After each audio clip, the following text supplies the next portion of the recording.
माननीय सभापति जी, जय भीम। महामहिम राष्ट्रपति जी के अभिभाषण पर धन्यवाद प्रस्ताव पर बोलने को आपने मुझे अवसर दिया, इसके लिए मैं आपका आभारी हूं। सभापति महोदय, सर्वप्रथम मैं बहुजन समाज में जन्मे सभी संतों, गुरुओं, महान पुरुषों को नमन करता हूं, जिनमें महात्मा ज्योतिबा फूले, डॉक्टर बाबा साहब अम्बेडकर, माननीय काशीराम साहब को मैं याद भी करता हूं आज के दिन पर।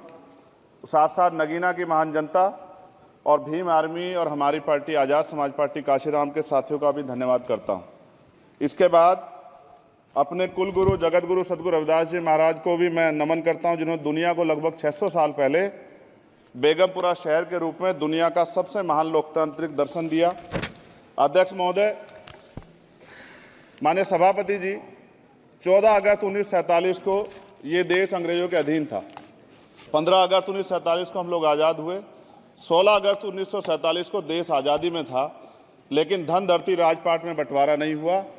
जो साधन संसाधन थे उनमें बंटवारा सही रूप से न होने के कारण एक बहुत बड़ी आबादी सुविधाओं से वंचित और सम्मान से वंचित रह गई।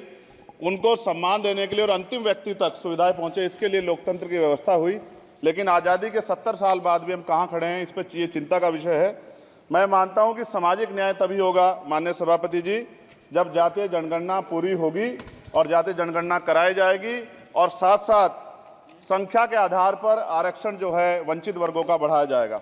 उसके साथ साथ जब राष्ट्रपति जी अभिभाषण पर बात रख रही थी तो उन्होंने शहरी और ग्रामीण क्षेत्रों के विकास की बात कही और ये भी कहा कि दुनिया में सबसे उत्तम शहर हमारे यहाँ बने। लेकिन माननीय सभापति जी, 70% आबादी तो गांव में निवास करती है, तो गांव की आबादी के बारे में भी सोचना होगा कि उनका जीवन कैसे बदले।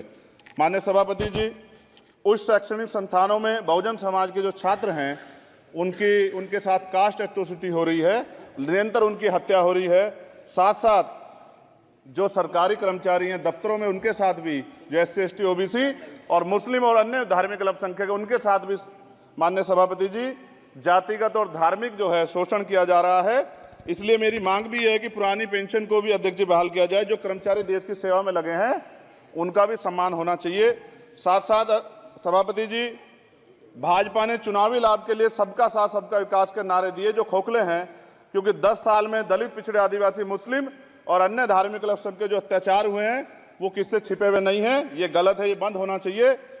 सभापति महोदय जी, महामहिम राष्ट्रपति जी के अभिभाषण में निजी क्षेत्रों में SC ST OBC को रिजर्वेशन देने का कोई उल्लेख नहीं हुआ है, जो कि आज चर्चा का विषय, क्योंकि 98% प्राइवेट सेक्टर है, 2% सरकारी सेक्टर है, तो 98% प्राइवेट सेक्टर में भी हमारी हिस्सेदारी की बात होनी चाहिए।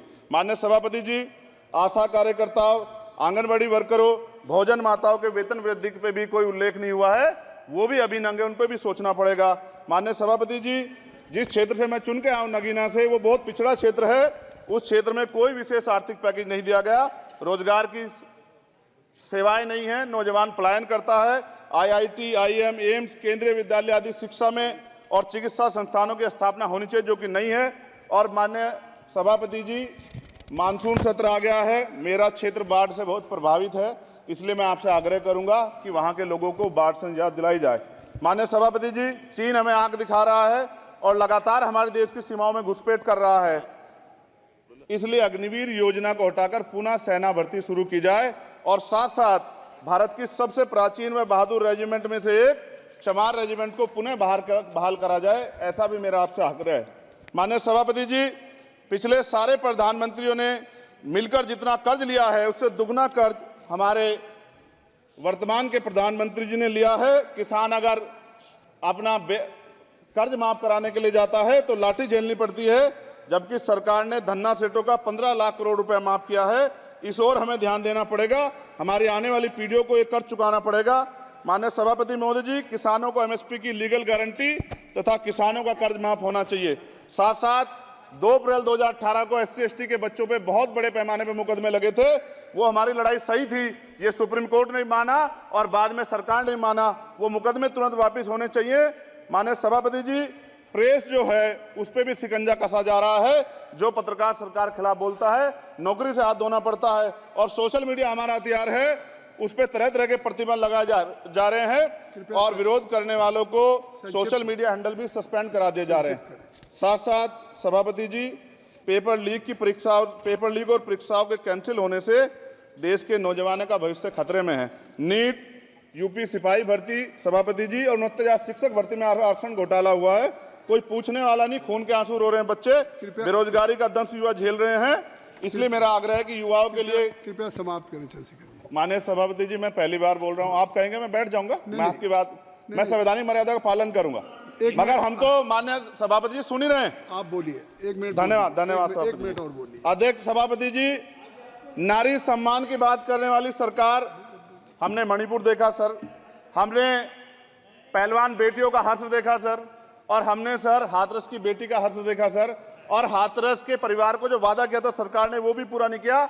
और महिलाओं में भी, स्पेशली दलित, पिछड़े और मुस्लिम वर्ग की, आदिवासी वर्ग की महिलाओं के साथ आज भी एनसीआरबी का डाटा कहता है सर जो जुल्म हो रहा है वो सहनीय नहीं है सर। साथ साथ कोविड में तैरती, हमने कोविड में बहुत सुना सर, कोविड में तैरती लाशें भी गंगा में हमने देखी है सर, और मजदूरों का हाल भी हमने देखा है। सभापति जी, बस सब समाप्त कर रहा हूं। नोटबंदी पे छोटे मजले उद्योग की जो कमर टूटी वो भी हमने देखी है। सभापति जी, शैक्षणिक संस्थानों, विश्वविद्यालयों में, चिकित्सा संस्थानों में ओबीसी एसटी के योग्य अभ्यर्थी को एनएफएस करके जिस तरह निकाला जा रहा है, लेटरल एंट्री करके जिस तरह हमारे रास्ते बंद किए जा रहे, ये भी हम देख रहे हैं सभापति जी। साथ साथ मेरा ये कहना है सर, ये सबका इशू है कि प्राइवेट कर्मचारी सर और सरकारी भी कई जगह पे 8 से ज्यादा घंटों से काम करते हैं और उनको जो सर उचित वेतन भी नहीं मिलता, तो न्यूनतम वेतन 20,000 रुपए तय हो और 24 घंटे की ड्यूटी। उदाहरण के तौर पे यूपी पुलिस सर बहुत पूरा काम करते हैं वो लोग, वो राज्य के विषय हैं। आप सर मैं आपके राज्य सरकार के लिए भी आपके संज्ञान में डाल रहा हूँ विषय सर, पुलिस सब जगह है सर, लेकिन सवाल ये है सर, बहुत पसीना बातें हैं, 8 घंटे की ड्यूटी और वेतन विसंगति, बॉर्डर स्कीम से उनको जो बाहर किया जाए। माननीय सभापति जी, 1 मिनट चाहिए सभापति जी। राष्ट्रपति जी ने धर्म के बारे में बात की थी, राम मंदिर से पहले हमारे गुरुघर तुगलकाबाद का फैसला आया था राष्ट्रपति जी, वो सभापति जी अभी तक दिल्ली में स्थित सदगुरु रविदास जी महाराज का गुरुघर नहीं बना। साथ साथ सभापति जी, अपनी बात को खत्म करते हुए मैं आपसे कहना चाहता हूं कि जितना देश दूसरों का है सर, इतना हमारा भी है। हम मरने के लिए पैदा नहीं हुए, जो चाहता है हमारी हत्या कर देता है। मूछे रखने पे, घोड़ी पे बैठने पे, मटकी छूने पे हमारी हत्या हो रही है। क्या बदला है सर 70 साल बाद भी? दलित, पिछड़े, मुसलमानों पे हिंसा नहीं रुक रही है सर। मेरा आपसे संरक्षण के साथ ये आग्रह है कि इन घटनाओं को रोका जाए और देश किसी की बपोती नहीं है, देश संविधान से चलता है सर और संविधान से चलेगा, संविधान छेड़खानी बर्दाश्त नहीं की जाएगी सर। धन्यवाद।